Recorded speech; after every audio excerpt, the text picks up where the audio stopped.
Nama saya Stefania Cicilia Pakpahan dengan NIM 1902697. Di sini saya akan menjelaskan pemahaman masyarakat terhadap pendidikan inklusi. Nah, masyarakat awam seringkali menyebutkan sekolah penyelenggara pendidikan inklusif itu dengan sebutan atau dengan istilah sekolah inklusi. Nah, sekolah inklusi merupakan sekolah umum yang menyelenggarakan sistem pendidikan inklusif. Bukan sekolah baru atau sekolah khusus yang inklusif, melainkan sekolah umum yang menerima anak berkebutuhan khusus dengan menerapkan sistem pendidikan inklusif. Nah, di kalangan guru sendiri, pemahaman sistem pendidikan inklusif disederhanakan menjadi sekolah yang memadukan anak-anak reguler dengan anak-anak yang mempunyai kelainan khusus, atau bisa juga disebut sekolah inklusi ini merupakan sekolah yang selain menangani sekolah reguler juga menangani anak-anak berkebutuhan khusus. Selanjutnya, saya akan menjelaskan implikasi sosial yang terjadi di masyarakat. Nah, pendidikan inklusif muncul sebagai tawaran baru bagi dunia pendidikan, khususnya tanah air yaitu bangsa Indonesia. Adapun tanggapan masyarakat yang terdiri dari dua, yaitu pro dan kontra. Tanggapan masyarakat yang mengandung pro dirangkum pada Pedoman Umum Pendidikan Inklusif yang dikeluarkan oleh Direktorat Pembinaan Sekolah Luar Biasa tahun 2007. Yang isinya yang pertama, belum ada bukti empirik yang kuat bahwa sekolah luar biasa merupakan satu-satunya sistem terbaik untuk pendidikan anak berkebutuhan khusus. Yang kedua, biaya penyelenggaraan sekolah luar biasa jauh lebih mahal dibandingkan sekolah reguler. Yang ketiga, banyak anak berkebutuhan khusus yang tinggal di daerah-daerah tidak dapat bersekolah. Alasannya karena mungkin jaraknya jauh ataupun biaya yang sangat mahal. Terus yang selanjutnya adalah sekolah luar biasa merupakan sekolah yang memisahkan anak dari kehidupan sosial yang nyata, terutama bisa dijumpai pada sekolah luar biasa yang memiliki asrama atau menetapkan murid-muridnya untuk tinggal di asrama. Yang kelima, banyak bukti di sekolah reguler bahwa anak berkebutuhan khusus tidak mendapatkan pelayanan yang baik. Dan yang terakhir, penyelenggaraan sekolah luar biasa berimplikasi adanya labelisasi anak cacat yang dapat memunculkan stigma. Selanjutnya, ada tanggapan kontra dari masyarakat yang memandang bahwa peraturan dan perundang-undangan masalah memberikan kesempatan pendidikan khusus bagi anak berkebutuhan khusus. Pendidikan khusus dalam hal ini, sekolah luar biasa merupakan satuan pendidikan formal yang masih berlaku hingga saat ini. Yang kedua, hasil penelitian masih menghendaki berbagai alternatif pendidikan bagi anak berkebutuhan khusus. Yang ketiga, banyak sekali orang tua yang tidak menginginkan anaknya bersekolah di sekolah reguler. Dan yang terakhir, banyak sekolah reguler yang belum siap menyelenggarakan pendidikan inklusif karena menyangkut sumber daya yang terbatas. Selanjutnya, implikasi sosial yang muncul atas pemberlakuan kebijakan pendidikan inklusi. Yang pertama, adanya kekhawatiran dari sebagian guru sekolah luar biasa akan kehilangan pekerjaan. Nah, kekhawatiran ini banyak dirasakan oleh sebagian besar guru sekolah luar biasa swasta, di mana sangat beralasan karena dengan diterimanya anak berkebutuhan khusus di sekolah reguler, maka besar kemungkinan sekolah luar biasa swasta ini akan kekurangan peserta didik, karena sebagaimana kita ketahui, sekolah luar biasa sejauh ini banyak dikelola oleh swasta dibandingkan sekolah luar biasa negeri.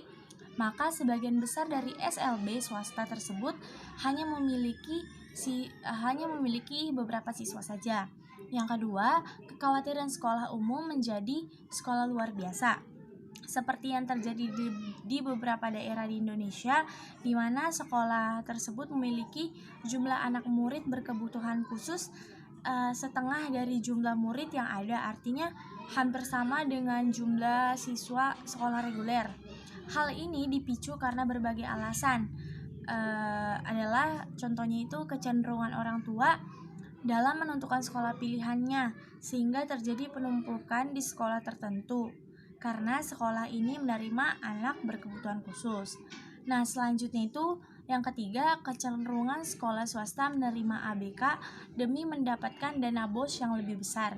Seperti yang kita ketahui, jumlah dana bantuan yang diterima suatu sekolah sebanding dengan jumlah anak yang terdaftar di sekolah yang bersangkutan. Hal ini memungkinkan karena perjalanan hidup suatu sekolah bergantung pada dana baik dari orang tua ataupun pemerintah melalui program dana BOS. Hambatan penyelenggaraan. Implementasi pendidikan inklusi di sekolah masih banyak menghadapi kendala. Misalnya, belum atau kurang tersedianya tenaga pendidik yang memiliki kompetensi untuk melayani pendidikan bagi anak berkebutuhan khusus di sekolah umum. Media pendidikan khusus sangat terbatas atau belum dimiliki oleh sekolah-sekolah lainnya sesuai dengan kebutuhan khusus di sekolah umum. Media pendidikan khusus sangat terbatas atau belum dimiliki oleh sekolah-sekolah lainnya sesuai dengan kebutuhan khusus peserta didik. Pertama, ada hambatan kelembagaan. Sekolah inklusif adalah sekolah umum, oleh karena itu mestinya pembinaannya dilakukan oleh Dinas Pendidikan di tingkat kabupaten atau kota. Namun, karena di sekolah inklusi terdapat anak-anak berkebutuhan khusus, maka pembinaan yang paling kompeten adalah dengan menggandeng para pendidik dari SLB. Berdasarkan undang-undang pemerintah daerah, para pendidik SLB menjadi tanggung jawab Dinas Pendidikan Provinsi. Dengan demikian, nampak tidak ada kejelasan siapa yang bertanggung jawab terhadap pendidikan di sekolah inklusif ini. Alternatif terbaik antara Dinas Pendidikan Provinsi dan Dinas Pendidikan Kabupaten bersama-sama membina sekolah inklusif di wilayah garapannya. Tetapi karena keterbatasan jumlah personal pengawas SLB, pendidikan provinsi menyebabkan pembinaan guru sekolah inklusif dalam menangani ABK di sekolah inklusi menjadi sedikit terbengkalai. Hal ini menjadi semakin parah ketika pengawas TK, SD yang berada di sekolah inklusif tidak paham bagaimana seharusnya penanganan anak berkebutuhan khusus. Yang kedua, ada hambatan budaya. Masyarakat kita yang tidak paham akan pendidikan inklusif merasa enggan untuk menyekolahkan anaknya di sekolah inklusif tersebut. Di lain pihak, masih banyak orang tua yang merasa malu dan rendah diri memiliki anak berkebutuhan khusus. Dan Direktur Jenderal Mendikbudrismen Suryanto mengatakan, masyarakat kita merasa malu punya anak cacat sehingga mereka menyembunyikan anaknya. Selain itu, orang tua yang lain juga tidak mau bila anaknya bersekolah bersama anak cacat. Padahal secara yuridis, kita sudah menjamin hak pendidikan mereka melalui Undang-Undang Sistem Pendidikan Nasional. Hambatan terbesar ke arah inklusi disebabkan oleh masyarakat, bukan oleh gangguan medis tertentu. Perilaku negatif terhadap perbedaan-perbedaan yang terjadi di masyarakat mengakibatkan diskriminasi dan bisa mengarah pada hambatan serius terhadap pembelajaran. Perilaku negatif ini dapat berbentuk diskriminasi sosial, kurangnya kesadaran sosial, dan prasangka-prasangka tradisional. Persoalan yang membuat pendidikan anak cacat di Indonesia semakin berat adalah kemiskinan yang masih membelit. Menurut Mujito, kecacatan sangat erat dengan kemiskinan, sehingga semakin banyak masyarakat miskin, semakin banyak pula jumlah anak cacat. Tanpa adanya lingkungan yang positif dan dukungan yang positif, maka akan terjadi marginalisasi di sekolah dan anak berkebutuhan khusus akan tersingkir dari sekolah. Oleh karena itu, kita sebagai masyarakat harus memiliki pengetahuan yang cukup tentang pendidikan inklusi agar anak-anak berkebutuhan khusus tidak tersingkirkan dari sekolah. Baiklah, saya Viana Filitarias akan melanjutkan presentasi. Di sini ada poin ketiga, yaitu ketidaksiapan pendidik. Nah, ketidaksiapan pendidik ini terjadi karena minimnya pengetahuan dan keterampilan guru dalam menangani anak berkebutuhan khusus. Hal ini menjadi kendala yang sering terjadi di kelas inklusi yang dialami oleh pendidik dalam mengatasi anak berkebutuhan khusus di kelasnya. Hal tersebut didasarkan pada minimnya pengetahuan dan keterampilan guru dalam menangani anak berkebutuhan khusus. Kadang-kadang mereka, yaitu pendidik, tidak tahu bagaimana cara mengatasi anak berkebutuhan khusus dan juga bagaimana menentukan terapi yang harus dilakukan agar anak dapat mengikuti pelajaran seperti teman-temannya. Dan perlu diketahui bahwa mendidik anak berkebutuhan khusus memerlukan keterampilan khusus.